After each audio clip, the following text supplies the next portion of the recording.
Dear students, parents and colleagues, good afternoon. My name is Angela Luca and I'm Kültür College International Baccalaureate Diploma Program Coordinator. I'm very pleased to welcome you all to the 5th Kültür Nobel Talks live streaming.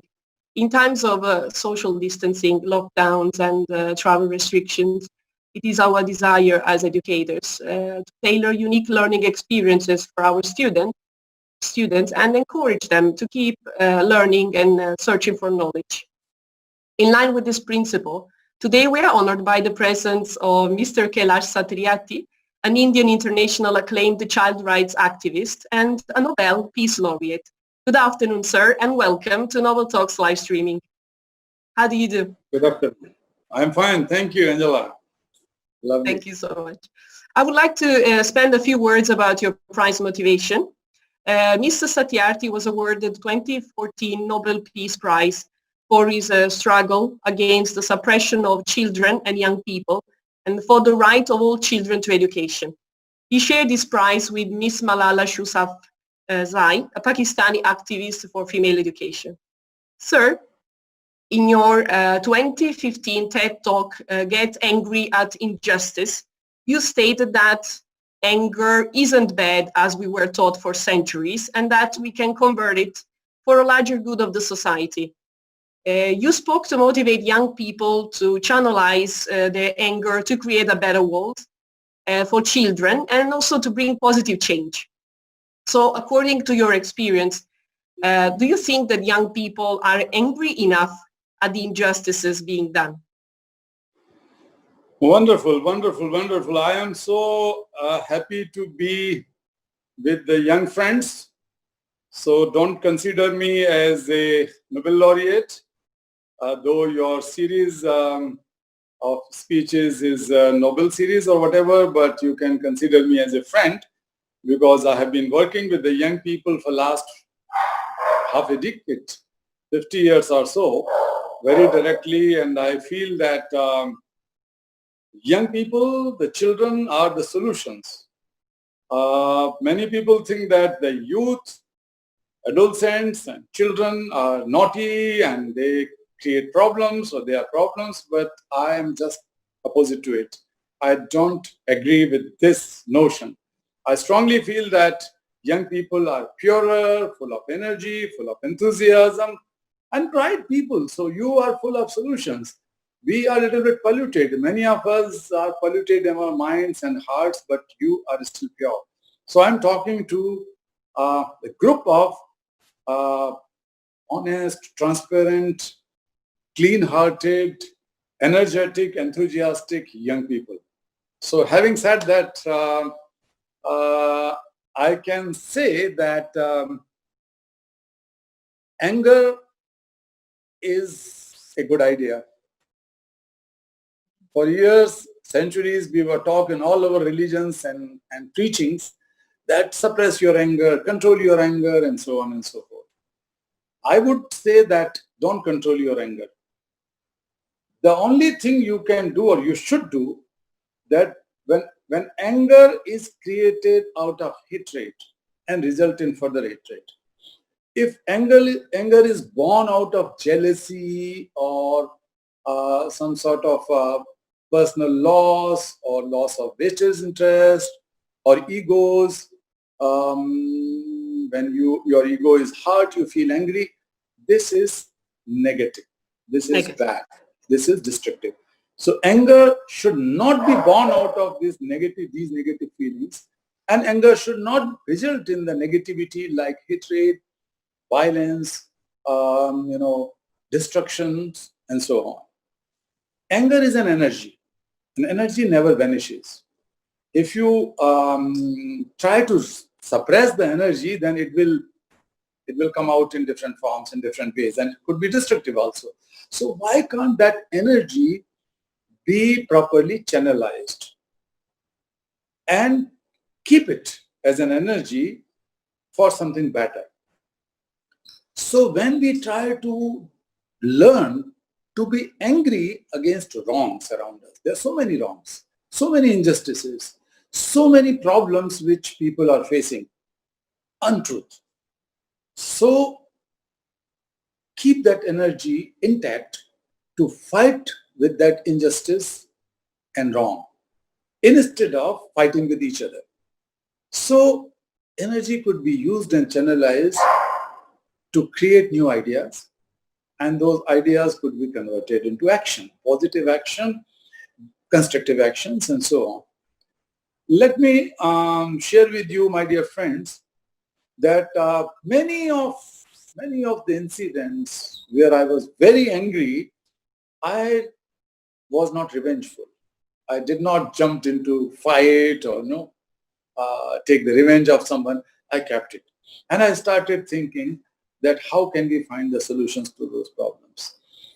If you allow, I will share the very first incident of my school day, the very first day of my school, in fact, when I was 5.5 years old. And I saw a cobbler boy, my age, sitting outside the school gate. And that made me upset and a little bit angry. You were a teacher, right? No, I was a child. I was 5-year-old. When you were a child? Yeah, when I was a child in the first day of my school. So I went to my classroom, of course, and I tried to make friends and I tried to introduce myself with my teacher. But in my first introduction, because I was angry from inside, I asked to my teacher that, sir, why this child is sitting outside the school gate and not with rest of us in our classroom? He said, stop for a while. This is your first day. Be familiar with the school norms and rules. This is not uncommon. Poor children have to help the family. They are poor people. So concentrate your mind in your school. Now, this is your first day. So I said, okay, sir. Okay.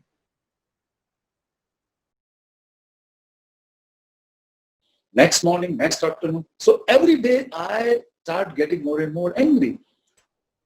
And one day I gathered my courage and I went straight to him and his father. Father was also working alongside, polishing shoes and repairing shoes, etc.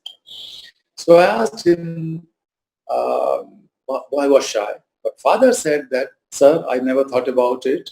My grandfather, my father and I started going to school since we were children. And so is my son, he said.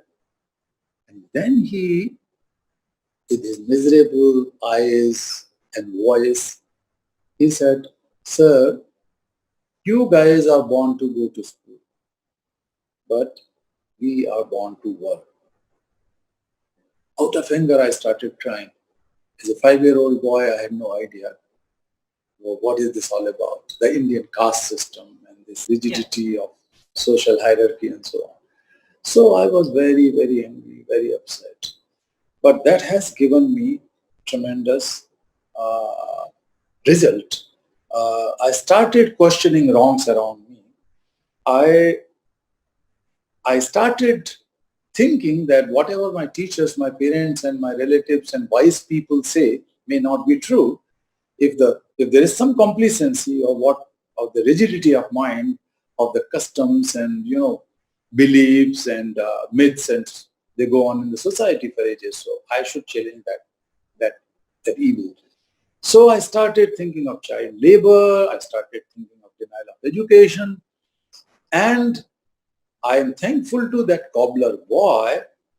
I am grateful to his father as well, who made an ordinary child Kailash Satyarthi due to my own anger. Okay, I see, sir. Thank you very much for your reply. It's very interesting to listen to your experience in a country that we don't know very much. Sorry, I apologize for asking you again, but could you please come a little bit closer to the camera, because I see you. I would like to see you a little bit closer, if you don't mind. Yes, this is perfect. I'm sorry to ask that again, but we would like to see you. Okay, thank you so much, sir. Thank you. Now, Kültür and Kültür Giving College students, they made some research about your tireless activism to protect the rights of voiceless children. And they would appreciate the opportunity to ask you some questions. Yep. We're going to listen to them one by one.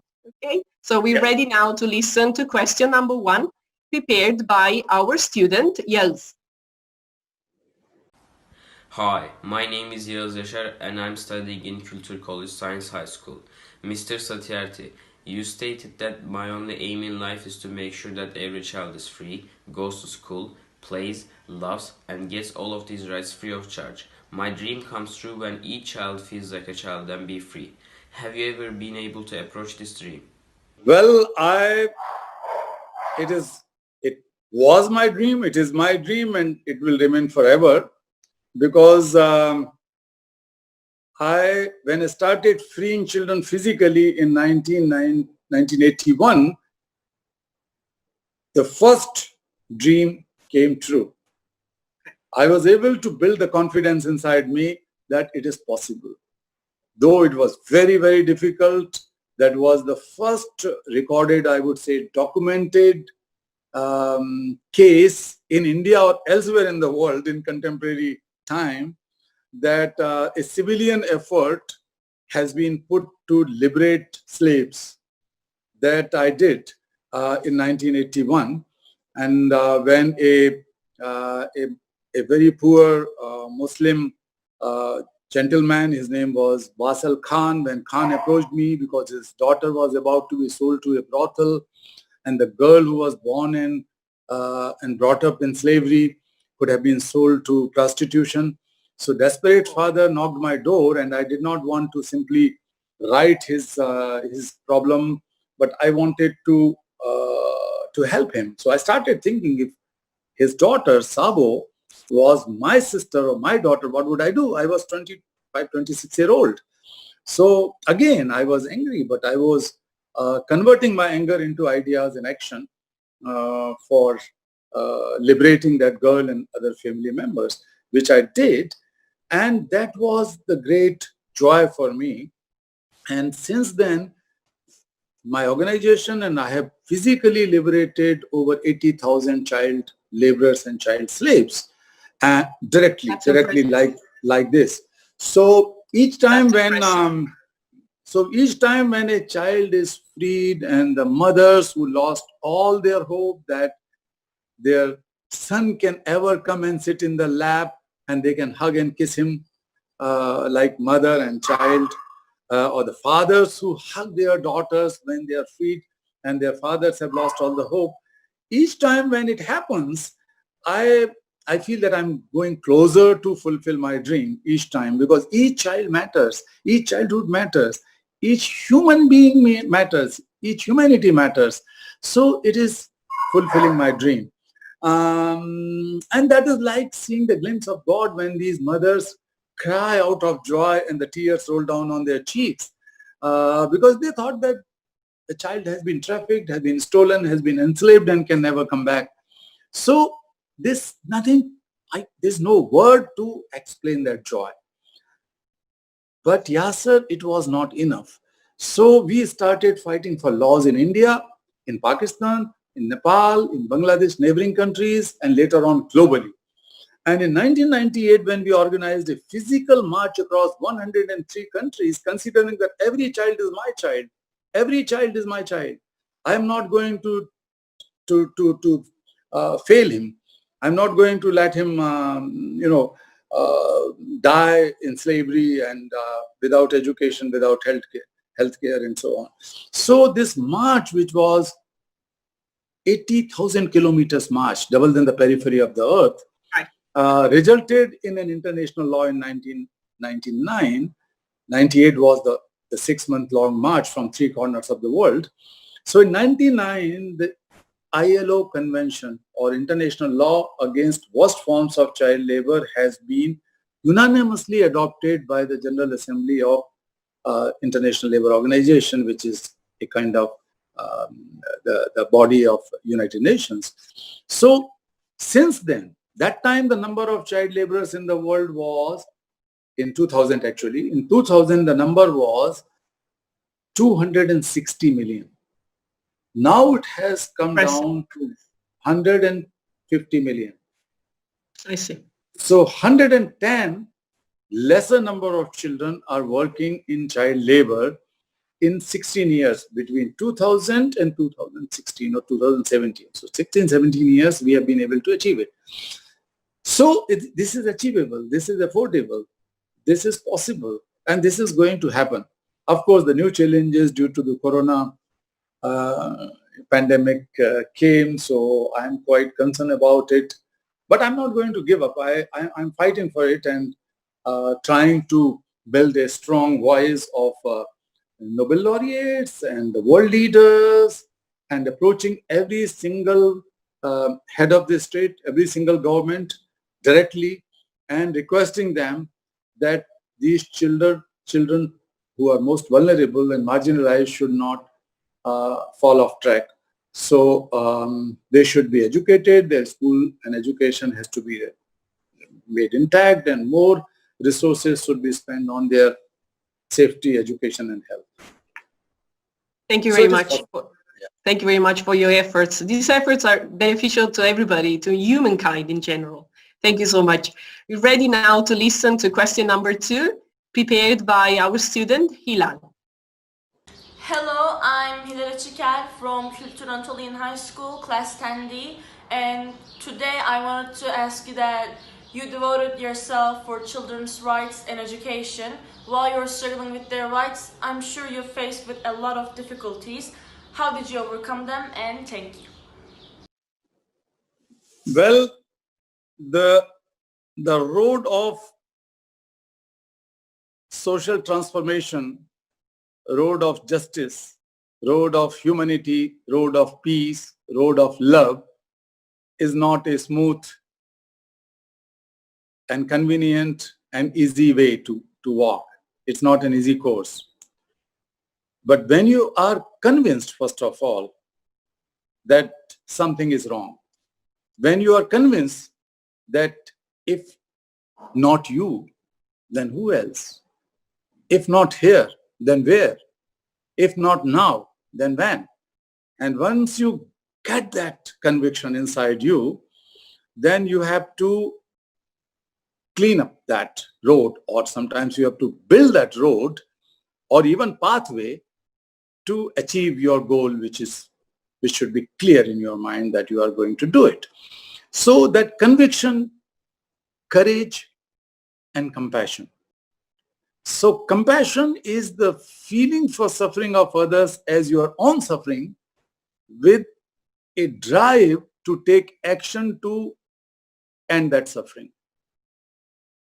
to solve that suffering. That is compassion. That is called Rahman. So Rahim and Rahman are the part of the prayer, the Muslim prayer. Similarly, there are huge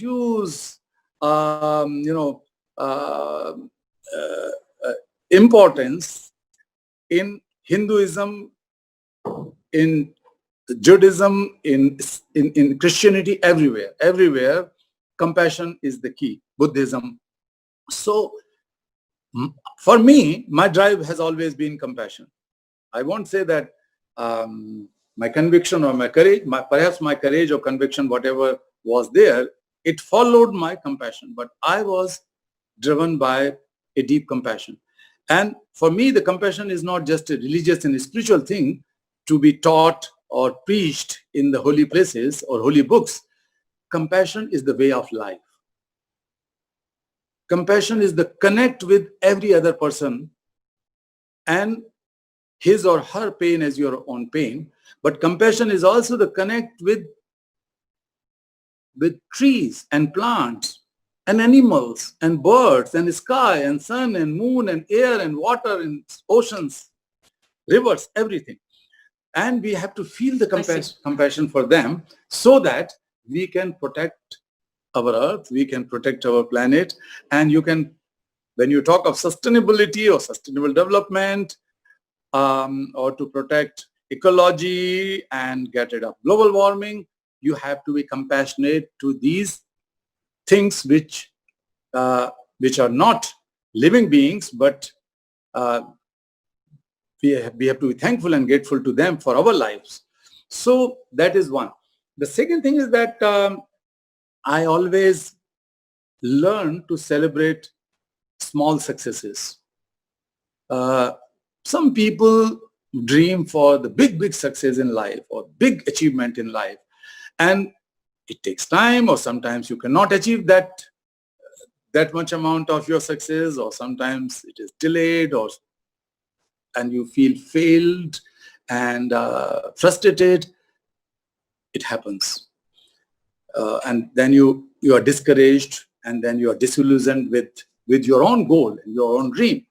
But when you learn to celebrate and enjoy every single step of your success, then it will give you courage from inside. And then you can take next step and next step. You fail or pass, but you keep on taking. And sometimes you have to go back and then back and forth, but eventually you keep walking. So that is the second thing. And the third, equally important thing is that whenever I was or my people have been attacked, whenever the media controlled by the powerful people tried to demolish my image or try to defame me, I always think that, oh, they are getting weak and perhaps I am stronger. So they are frightened with me, but they are also frightened with all those injustices and wrongs which they are making in their lives. So they are either guilty or frightened. So why I should be afraid of them? If they are trying to kill me, it means they feel that I am much more powerful than them. And they wanted to just eliminate me so that they can do what they are doing. So these things I learned in my life through my own experience. And of course, I learned from the great heroes and the great saints and the great people from all across the world. Thank you so much, sir. I'm going to read next question because one of our students couldn't join us today. It's well known that unfortunately the issue of children rights has not been given enough priority by many communities as it deserves. However, thanks to well-respected volunteers like you, thousands of children get their rights every year. So it is admirable that you have saved from slavery, trafficking and exploitation over 90,000 children from India in the last 4 decades through direct intervention, and several millions through your campaigns and top-level policy and advocacy efforts in over 114 countries.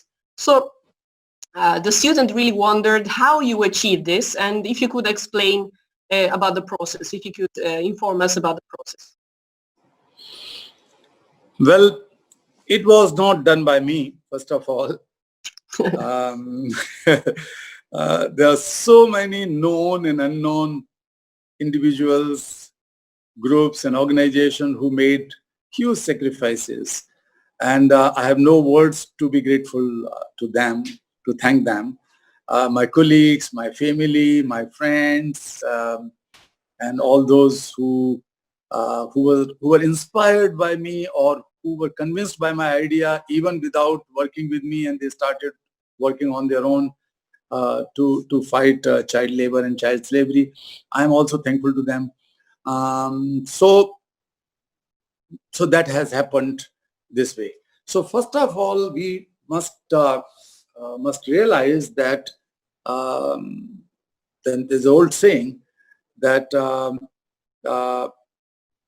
we can walk faster alone, but together we can walk longer. Okay. So togetherness is the key. So first strategy was that I learned how to build that togetherness and coalitions. 3 of my colleagues have sacrificed their life. They've made the supreme sacrifice. Dhumdas, Adarsh Kishore and Kalu Kumar. And my thousands of volunteers and colleagues know that it was so risky that anybody could have been killed. I have been beaten up, attacked several times, and the gun was put on my head, and I have my broken leg, my broken right shoulder, and my broken back, and so on. So, but I never gave up. It does not mean that I was very any extraordinary person. As an ordinary person can also do these things if convinced. So Making coalitions, working in coordination with others, building your teams is one major strategy or major way of working. The second one was that whatever dream I had to make it as a shared dream.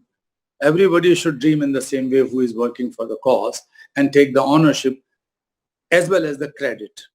So in my Nobel acceptance speech, I have given credit by naming those people whom I could do it, especially these young people who sacrificed their lives, including one in Pakistan. This is another thing. But I would say that consistency also matters a lot. Sometimes there are so many obstacles, as I was explaining, but there are so many attractions as well as so many incentives as well as many times the politicians, when I became a little bit famous and the media started taking my interviews and so on, even before the Nobel Prize, I got so many other awards. So politicians started approaching that, why don't you join politics and so on from different parties. But I declined because I knew my path, I knew my goal. So I did not divert myself. So consistency also is important when you set your goal. So that's another thing. And finally, we should also learn that the ambitions, the personal ambitions for achieving certain things in life it cannot be completely, wiped out. It cannot be completely, I would say, demolished. But that ambition part, the personal ambition part, should be merged with the ambitions of everyone. So when any success comes, then your whole group or your whole team or organization will celebrate that success. So when many of the children in India and elsewhere were asked after my Nobel Prize that who won the Nobel Prize, and they said, oh, we won the Nobel Prize. It's the one Nobel Prize. Maybe my big brother Kailash name was there, but I'm the one who got the Nobel Prize. And I was in tears when these young people spontaneously, responded to the interviewers and media people on the same minute when the prize was announced. So that was even bigger for me than the prize, that the children whom we freed from slavery 10 years ago or 2 years ago or 20 years ago, they were all claiming that they are the Nobel laureates, not just one person. And that was my success. Bigger than That's the Nobel impressive. Prize. That's impressive. Congratulations, sir, again. That's a really great achievement for humankind, really. Thank you so much. Okay. We're ready now to listen to question number 4, prepared by our student, Güzden. Hello, Professor. My name is Güzden Kutoğlu, and I'm an IB student in Kültür 2000 College. My question is, everyone faces challenges in life and needs strength and motivation to overcome them. What is the source of your motivation behind your outstanding efforts? Thank you. My dear daughter Gujen, very, very beautiful daughter, very smart daughter, you are my inspiration. That's All a good friends answer. who ask these questions are my inspiration. Those who have courage to question are my inspiration. Those who are concerned about such issues are my inspiration. So, most importantly, the young people everywhere in the world are my inspiration. And I know that my mission will never end. I will never end. I will never die, because my young friends will keep it alive and bring a smile and peace on the face of every child and everywhere. My young friends will learn something from me, which I can say that I never ever considered. It never came to my mind, the whole divide of humanity in the name of countries and nations and borders. I cannot understand The earth is one for everyone, and why the borders were created. The God is one for everyone.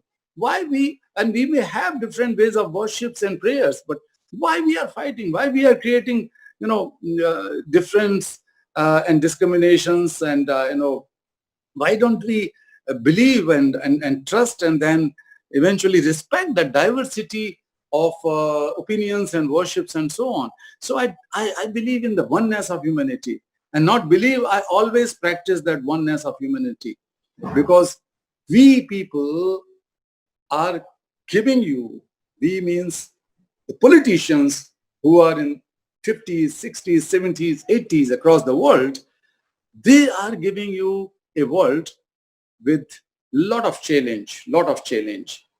How to protect this earth, how to protect the humanity, how to protect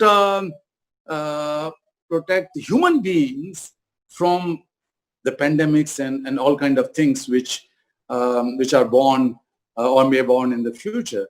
So we are going to give a challenging world. I confess it. And that word is word of fakeness and untruth and violence and wars and so on. The refugee crisis, the earth is for everyone. That's why we call some people as refugees and so on. I'm very confused, I would say, to understand that kind of politics and that kind of history and geography and so on.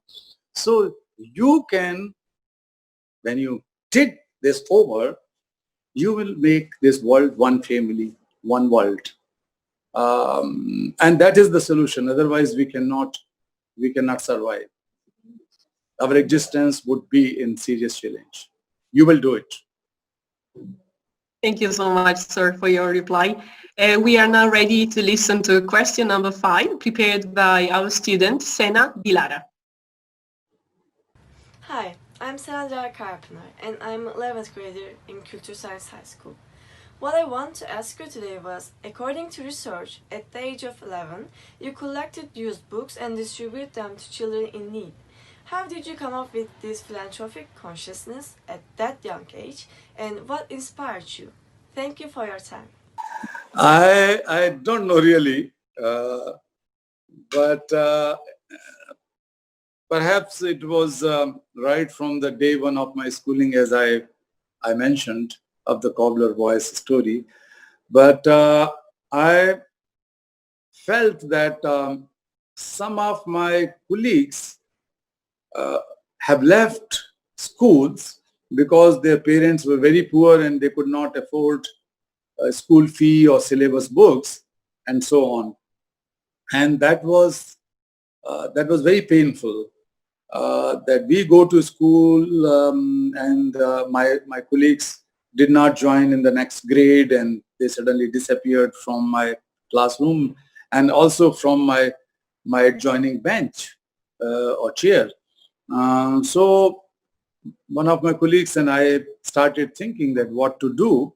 So we decided to launch this drive to collect used books so that the needy students can make use of it for 1 year, and then they can return it to the school headmasters so that it could be, recycled to the next batch of students and so on. So it can go on. But that was basically in a drive that why should I simply feel pain if my best friend has dropped out of school? I should do something. So if your mind goes in the direction to find solutions, raising questions is one thing. As I said, it is good to raise questions against wrong, but it is much more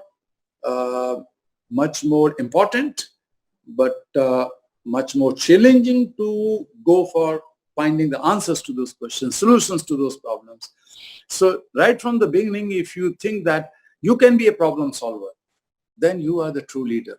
You are the true human being.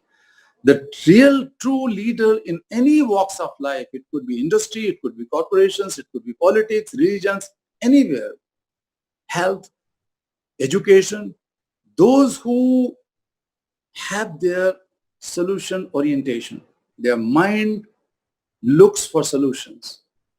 Or even scientists. Scientists always go for innovation, but that is basically finding the solutions and going one step up. So I somehow built up my mindset that I should not stop when I find a problem, but can be a solution. So I started collecting the books, and one day my friend and I were pulling a cart, and we were able to collect more than 2,000, almost 2,500 books, and they were distributed to various students. But not that, then the headmasters from various schools and teachers and other students and parents joined, and within few days, 10,000, more than 10,000 books were collected. And almost every needy child in my township, small town, was able to benefit out of it. And I will end with a very inspirational thing for me. When I visited my hometown, Vidisha, in central India, after the Nobel Prize, almost everyone of my town was on the street. Of course, it was a great, great pride for them, and not only for them, but I was the first Indian-born Indian to get the Nobel Peace Prize. So everybody was, you can imagine that they were so emotional and crying out of tears and so on. So one gentleman who was a little bit elderly than me was crying at a distance. So I was sitting in a jeep, and I got down just to greet. I didn't know who was that. There were two people, in fact, and both of them were crying and chanting, Kailash, Kailash, book bank wala Kailash, means book bank man Kailash. They started calling me like that. So then this guy said that I'm just retired as a headmaster, and I was benefited out of your book bank and the books you collected. And so we are standing here with proud that it was possible because of you. So I started crying. I did not cry when the prize was announced, but that was a great prize that somebody was able to study and then worked as a teacher and headmaster.